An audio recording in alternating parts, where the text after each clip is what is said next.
There are many questions on my mind. I need your help. Let us reason together. Perhaps we may find the answers. Listen. Tears of joy, tears of pain will always be here. Sometimes we laugh, at times we cry, yet life goes on. I know it's true, there's more to life than we can see. There ought to be some reason. Very soon we'll find a way back to the sun. What's the real meaning of life? In 2018, my uncle passed away. The agony of his demise triggered a thought that I have suppressed for a very long time. You see, when I was 8 years old, my immediate elder brother died. His death stirred a conundrum which my perplexed little soul galvanized. And some of the questions aroused in my consciousness at that time were: what is the real meaning of life? Why are we here on earth? What is the purpose of our existence? Is there more to human existence than to dream, achieve those dreams, and die? And what is this I that I call myself? You will agree with me that these questions are pretty complex, especially for an 8-year-old. Yet, I have grappled with them since my childhood. In search for answers, I read tons of books, studied philosophers and philosophies, joined several religious and spiritual groups, all to no avail. The answers remained elusive. In my quest for answers, I found similar minds who have tried to unravel these mysteries. René Descartes, the renowned French philosopher, declared, "Cogito ergo sum," meaning I think, therefore I am. In other words, I exist. This statement confirms consciousness, but something vital is missing from Descartes' declaration. Who does this I refer to? Now, some may say that Descartes, in calling his existence into doubt, was not referring to an inner being, rather to his physical consciousness. But assuming we accept the fact that we exist only as physical beings, this I that I call myself needs further explanation. Obviously, our duality is evident in our thoughts because we hold arguments within ourselves. But if man does not have a dual personality, then who is having those conversations within man? Why does it seem there is another being that holds contrary opinion to all my intentions? Without any reasonable doubt, I agree with Descartes. But beyond that, I just want to know who or what this entity we call I really is. I see a man on the street, no home of his own.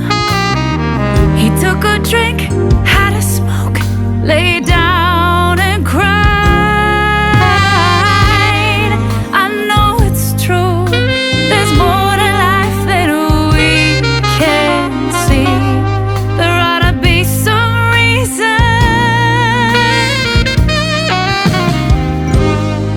Very soon we'll find a way back to the sun. What's the real meaning of life? Aristotle suggested that happiness is the ultimate goal every person seeks when he or she engages in any activity.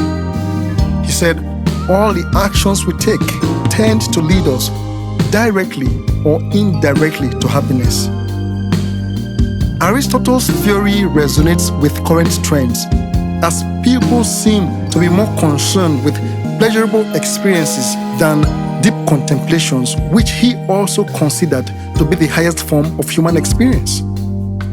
But just because people favor pleasurable experiences over a contemplative life does not make pleasurable living our ultimate reason for existence.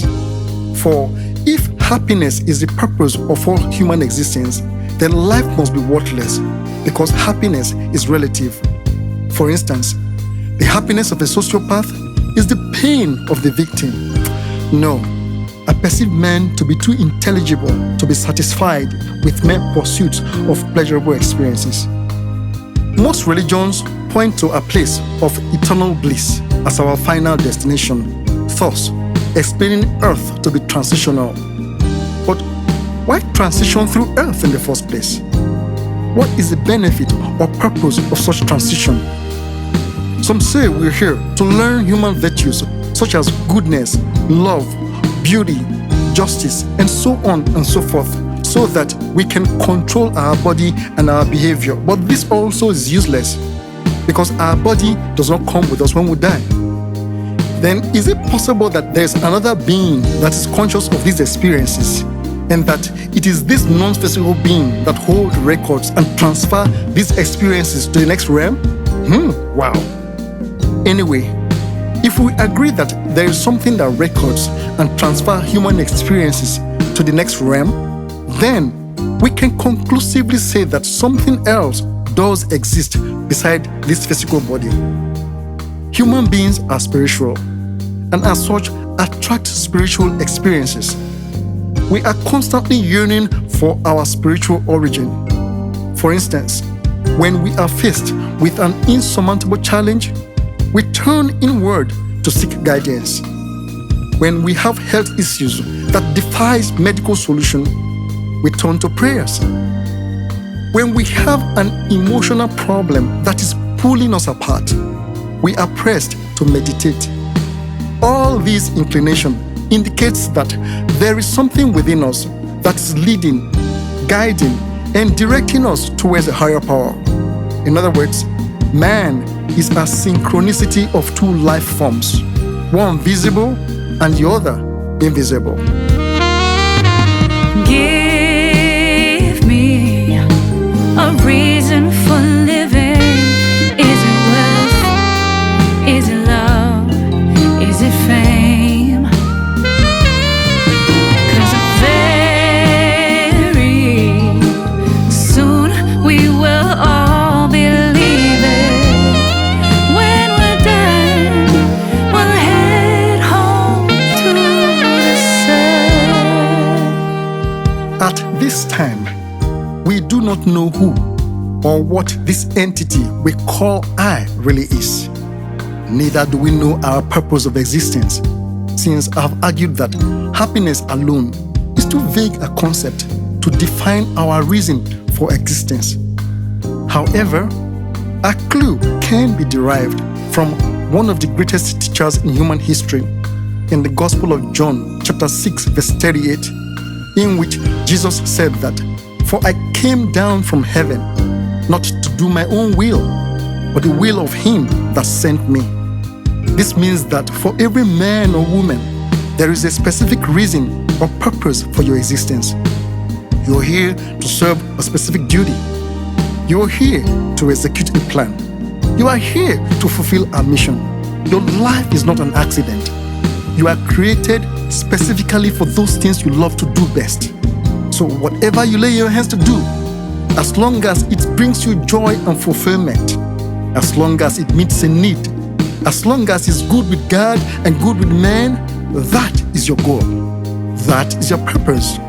That is the reason you showed up on the scene. In this same line of thinking, Paul of Tarsus wrote to the Philippians in chapter 4, verse 8. He said, "Finally, brethren, whatsoever things that are true, whatsoever things that are honest, whatsoever things that are just, whatsoever things that are pure, whatsoever things that are lovely, whatsoever things that are of good report, if there be any virtue, if there be any praise, think on these things, focus on these things, contemplate on these things, because they are aligned with the divine design." We are all unique in our different ways. No one has limited abilities. No one is deficient of ideas. No one lacks the skills to succeed. What is that idea that is burning hot within you that won't let go? What is that creative urge that is keeping you awake all night, every night? What is that business idea that is pressing hard in your heart, seeking expression? That is divinity calling. That is divinity prompting you to start what you came here to do. You're here to serve a purpose, and that purpose is the meaning of your life. Another town, another place, a child is born. In her mind, she has no clue of her new world. And soon she'll know there's more to life than can be seen. There ought to be some reason. Very soon she'll find her way back to the sun. What's the real meaning of life? What's the real meaning of life? Now that we know that our dreams, goals, and aspirations are tied to our reason for existence, let us therefore focus on the tasks that we have on our hands. Use your skills, use your talents, use your abilities, be the best version of yourself. Don't ever give up on your dreams. Life could be difficult sometimes, yes, I know, but whatever challenges you are going through, it's only temporary because you are destined to succeed.